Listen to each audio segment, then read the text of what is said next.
بسم اللہ الرحمن الرحیم۔ سردیوں میں چادر کس طرح اوڑھی جائے اپنی نمازوں کو ہم ضائع ہونے سے بچائیں؟ نمبر ایک، اللہ کے محبوب صلی اللہ علیہ وسلم نے دوران نماز اپنے چہرے کو چھپانے سے منع فرمایا۔ مثال کے طور پر چادر کو اس انداز سے اوڑھنا کہ چہرہ اس کے اندر چھپ جائے، اس انداز سے، اس سے منع فرمایا۔ دوران نماز چادر کو اس انداز سے اوڑھا جائے کہ چہرہ بندے کا واضح ہو۔ نمبر دو، چادر کے دونوں کنارے لٹکا دینا، چاہے سر کے اوپر ہو ایسے اور اس کے دونوں کنارے لٹک رہے ہوں، یا کندھوں کے اوپر ڈالی جائے اور کنارے اس کے لٹک رہے ہوں، اس سے بھی اللہ کے محبوب صلی اللہ علیہ وسلم نے منع فرمایا۔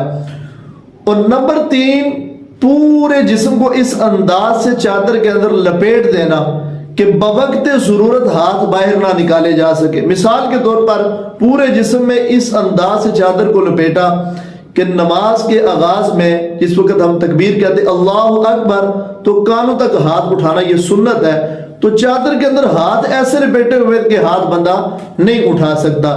یہ تین طریقے جو ہیں اس سے منع فرمایا گیا ہے۔ حتی الامکان کوشش کریں دوران نماز چادر کچھ سر کے اوپر ہو۔ محبوب علیہ السلام اسی انداز سے چادر کو رکھا کرتے تھے۔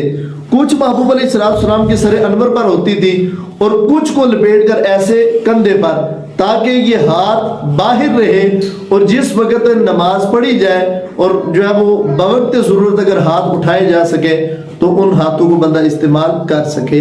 اللہ رب العزت ہمیں اپنے نمازوں کو ضائع ہونے سے بچائے اور اپنی آخرت کو سنوارنے کی توفیق عطا فرمائے۔